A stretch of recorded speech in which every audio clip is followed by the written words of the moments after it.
programang ito ay rated SPG. Striktong patnubay at gabay ng magulang ang kailangan. Maaaring may masiselang tema, lengguwahe, karahasan, sexual, horror o droga na hindi angkop sa mga bata.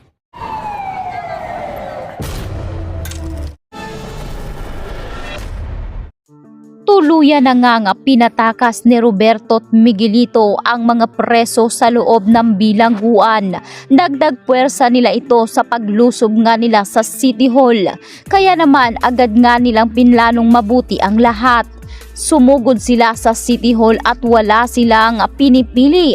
Lahat ng mga sibilyan ay talaga namang pinagbabaril nila Miguelito. Kaya naman agad ay pinuntahan nitong si Mando ang kanilang mayor na itong si Tanggol. Sabay sabi na kinakailangan umanong malaman ni Tanggol ang nangyayari sa labas.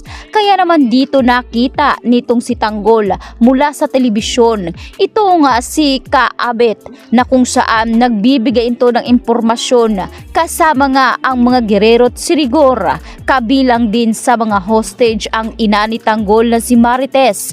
Pilit nga ngayong tinatawagan ni Rigor itong si Tanggol na binibigyan lang umano siya ng 1 oras nito para bawiin ang kanyang ina, at kung hindi nga makarating si Tanggol ay siguradong mauubos ang lahat ng mga sibilyang hostage, kabilang na ang ina ni Tanggol na si Marites.